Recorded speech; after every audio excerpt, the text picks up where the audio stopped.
Hi guys, welcome to today's analysis. It's Tuesday, October 9th, and being a Tuesday, we got some great movement in the market today. One thing that I was thinking as I watched the markets today was that the movement seemed to be a little more expected than normal. You know, the market's always throwing unexpected things at us, which is one of the reasons that makes it so difficult to trade. But it seemed like today that for the most part, and of course that doesn't apply to everything, but for the most part, things kind of just seemed to follow through what they were doing yesterday, which was a little more expected than usual. So I'm going to go in that, of course, and show you exactly what I mean by following through and being a little more expected, and then give you my opinion as to whether I think that's going to keep continuing or if we're going to start seeing some movement in the other direction. Also, guys, you might have noticed the new design to the site. We just transferred the new design over today and are still working out some kinks with that. So please bear with us as we finish that up. We're actually not releasing the final new design of the site for a few days, maybe. I'm not sure how long that's going to take, either tomorrow or the day after. But being a daily analysis subscriber, you kind of got a sneak peek as to what we're doing. So do bear with us as we work through the site. As you're browsing around, there may be some things that aren't completely done, but we're working as we speak on getting that all finished up. Okay, let's jump into the news before we actually dig into the technical side of the analysis today. Alright guys, so tomorrow we don't have a ton of news going on. One thing that we will take note to is that the unemployment change and unemployment rate for the Australian dollar are coming out tomorrow at 8:30 p.m. Eastern Standard Time. So that will certainly affect the Australian dollar. So if you have any currency pairs that are affected by the Australian dollar, like of course any odd crosses or New Zealand crosses even, you want to pay attention to the odd news. Also, Forex Factory has tomorrow that the G7 meetings are going on all day, but that is actually incorrect. The G7 meetings are going to be Thursday, October 11th, so that'll definitely be a big time event, but it's not going on tomorrow, so ignore that on forexfactory.com. Tony is going to be writing about the G7 meetings, I believe, when they do come out, and we'll keep you up to date on that, but that's not tomorrow. So I've linked to Tony's article about the G7 meetings. He wrote something about it today, even though it's a few days away. So you want to check that out. He'll give you all the information as to when the G7 meetings are actually taking place and some things you might expect from those. Alrighty, let's jump into the technical. And oh wait, we got to do our terms. Got to do our terms. Legal. It's important to be legal. Okay, here's the terms. Alright guys, so these are the terms of service that we have for the daily analysis. Basically, it's just about letting you know that we're not licensed or qualified to provide investment advice. This is purely our own opinions about the Forex markets, and you're not advised to risk your own money based on what we tell you. Okay, so it's important to understand that because of the United States restrictions as far as what we're allowed to do, and we want to make sure that we're very clear about that. So if you need to pause the video and read through those terms, make sure you do that. I'm going to go ahead and jump into the analysis right now. Alrighty guys, so the first thing I have up here is the euro dollar, which is one of the pairs that I mentioned that we saw some reversal at a key level, and without doing anything too tricky today, the market kind of just followed through in that downward direction. So just to push through, we did have a move downward previous to this before our recent upward rally over the past few days, so a bullish week last week, and then obviously starting off very bearish today and yesterday. So we have a pushback down. It's looking like it's trying to continue toward the bearish direction. Now, a few things to keep in mind.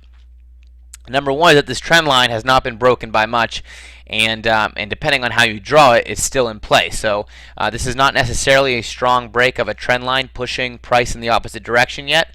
We're going to need to see a little more follow through before I consider this a strong trend break. Now, another thing to keep in mind is that this trend line on the downward direction is still intact. So we're going to draw that out, keep that in mind. And the third thing to keep in mind is that this tail is going to be a horizontal level that we'll want to see price break before I'm convinced that euro dollar is definitely headed down. So that's a lot of stuff right there. To sum it all up, I want to see price go all the way below 127 basically before I'm convinced that price is really headed back down to lower lows. Now, I know that means that you might miss a lot of pips if you're waiting to go short on the euro dollar.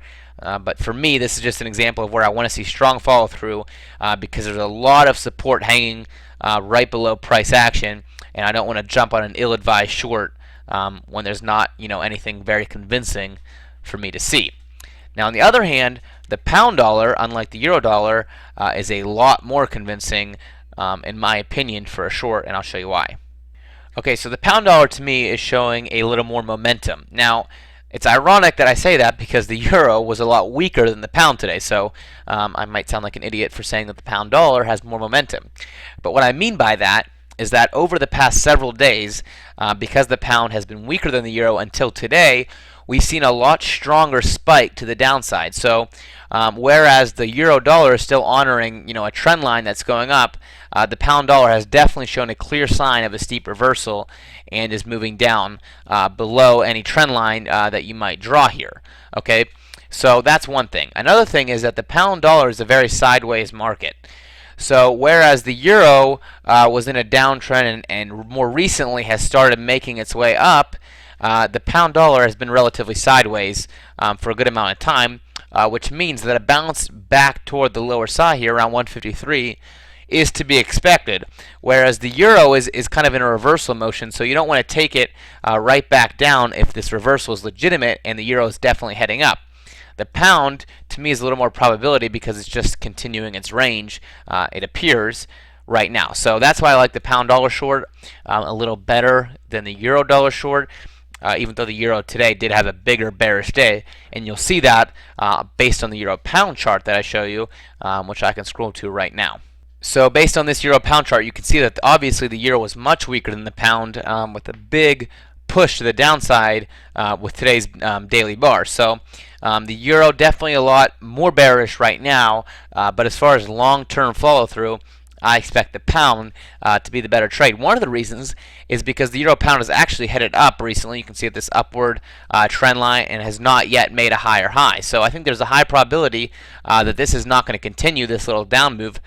It may continue for a few days, but I think that the euro pound is actually going to eventually get up here and try to make a higher high to continue this upward channel that it's in now. So right now I just have more faith in the pound dollar short because of the previous momentum and the long-term potential because of the sideways market than I do with a euro dollar. And again, that's just my personal opinion on the two pairs. They both do have bearish momentum, but for me, I think that that pound dollar is showing higher probability in terms of the long-term potential. Speaking of pound, let's check out the pound New Zealand quickly. Now, the pound New Zealand right here has also been a pretty sideways market in recent history. You can obviously see the large moves up and down between like 1.9 and all the way up to 2.1. Okay, so pretty big range here. If you want a pip count, it's about 2,100 pips to be exact. So a huge range, but a sideways market nonetheless. So what's interesting about pound New Zealand is that it's starting to move up right now, even as pound US dollar is moving down. So if you're a copier subscriber, then you know that we took the pound New Zealand long, but the pound US dollar short. And the reason for that is because there's good technical signs for both pound New Zealand long and pound US dollar short, but it also protects us at the same time because we're long on pound and short on pound at the same time, which is a nice hedge position to be in. And so you can see that the pound New Zealand looks to trying to be arcing up. You can see that several times it's pushed down, and trying to bounce up. And right now it looks like we're in another instance of doing that. And so I expect at least limited follow through to the upside, to complete this little channel bouncing back and forth. Which is, still a decent amount of pips. Again, if I give you a pip count here, just to the top of this range is over 200 pips. Okay, so pound New Zealand definitely has good reason to continue to bounce up, while pound dollar has a lot of reason to bounce down. And so that gives us a potential to win both trades, but also to be hedged and protected within those trades, which is a great situation to be in, and I often take advantage of those when I can. Okay, so that's the pound New Zealand. Nice tail trying to push up right now and looking like it's going to at least try to get to the top of this range, which is around 197.6. Okay, let's also take a look at the AUD US dollar. So first I want to take this really zoomed out look, which you can see here, because it's interesting that the AUD dollar is in this clear wedge where price is being compacted actually towards parity, closer and closer together. But what's interesting to note is that we have this very strong support and resistance level right in the middle of our wedge here. Okay, so let me actually scroll back even a little more. You can see that it's even been tested longer than that. So a very interesting little pattern that we have developing here on the AUD dollar with this ranging wedge and also a big level in the middle. Okay, so when I zoom closer, you can see that we're actually bouncing upward right here on that middle range that I just showed you. Now, the odd dollar is not bouncing with a lot of momentum. As you can see, it's just kind of stalling out very small bullish moves. However, if we do get some stronger continuation like we've seen previously, we might expect to bounce back up to test the top of this level, which has been tested several times. So keep an eye on the odd dollar, and on that level could definitely be a good bounce opportunity with the Australian dollar. Okay, another pair I want to take a quick look at was the USD-CAD. And the USD-CAD is interesting, obviously in a downtrend, as we can see. But what's interesting about the USD-CAD is from here to here in this area, excuse my ugly lines, but in that area, we were ranging very consistently in this downward channel. But then a little bit later, the channel kind of switched, and instead of coming back to test this top line, the channel kind of just moved down and started testing this area. And now we've had a recent pullback all the way up to our previous top channel line. Okay, so if you're following me, we were in this area, we were testing this level, we dropped below that level, and just recently we had a pullback all the way back into that level and a strong rejection from that level. So it looks like USD-CAD is going to be attempting to move down and test this bottom level, which is the lowest low of this recent channel. Now we're having some stalling action here because the USD and the CAD are very similar strengths right now. But if it does make a break below this little step that we're forming, it could be a very high probability trade to come back and test this area. So definitely want to keep an eye on that. Also, if it makes a bounce back up into this area, it could definitely be a good short opportunity as well. And then, of course, a strong break of that level would represent a long opportunity. So a lot of things happening there in that little microcosm on the USD-CAD that you might want to pay attention to. So I wanted to draw your attention to that little scenario that we have going on there.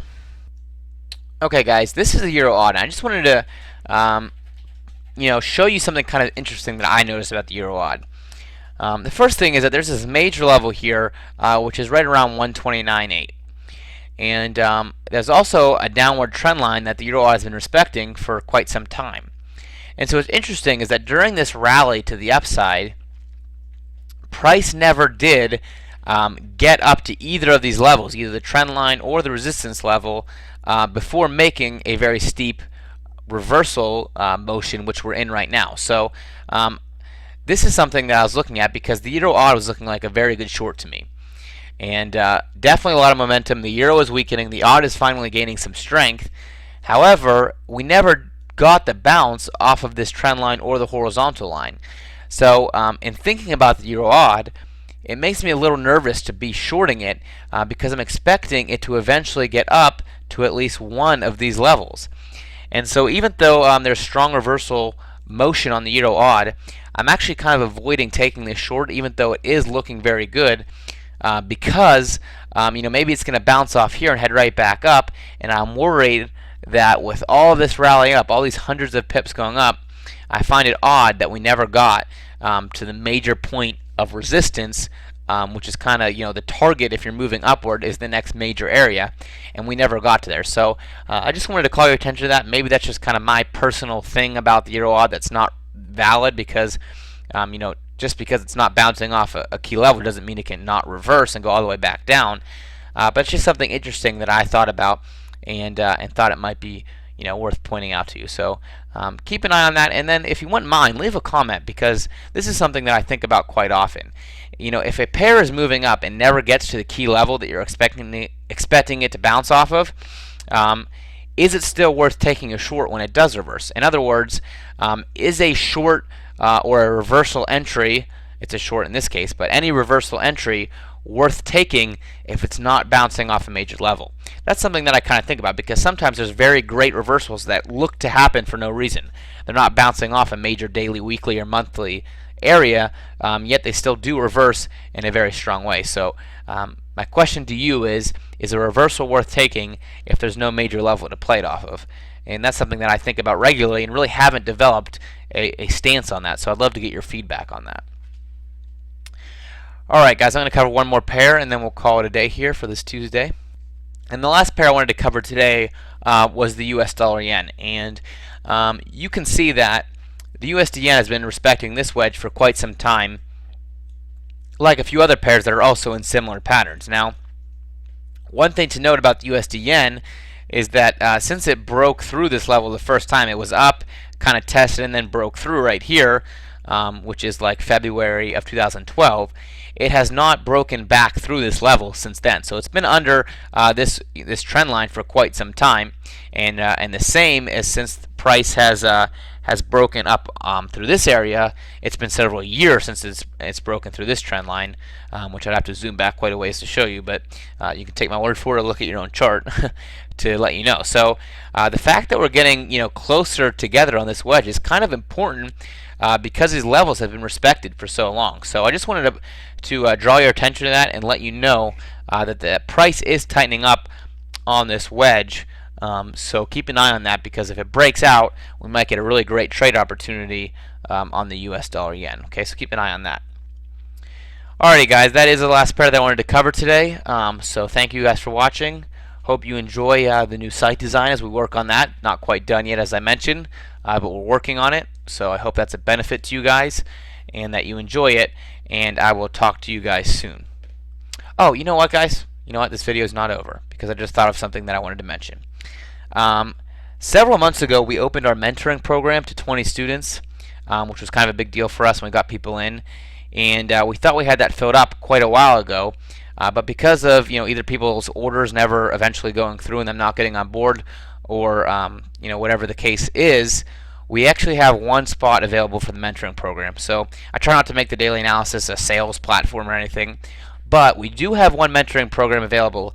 And before the program gets too far along, like we're already like 6 weeks in, before it gets too far along, we're still going to allow one person to fill that final spot. So right now there's 19. We allotted for up to 20. So if you're interested in that, give us an email, because we want to fill that last spot if we can. If not, not a big deal. But I'm sure there's other people who are interested in that, who maybe thought the opportunity was gone or never got the full information on it or whatever. But if you are interested in filling that final spot, please do send us an email. I'll actually put the email, now that I'm thinking about it, below this video when I'm done recording it. And if you want to take any interest in that, send us an email and we'll talk to you about that. Alright guys, I just wanted to mention that while I was thinking about it. Thanks again for stopping by the analysis, and please do leave a comment with any thoughts or questions, and I will talk to you very soon.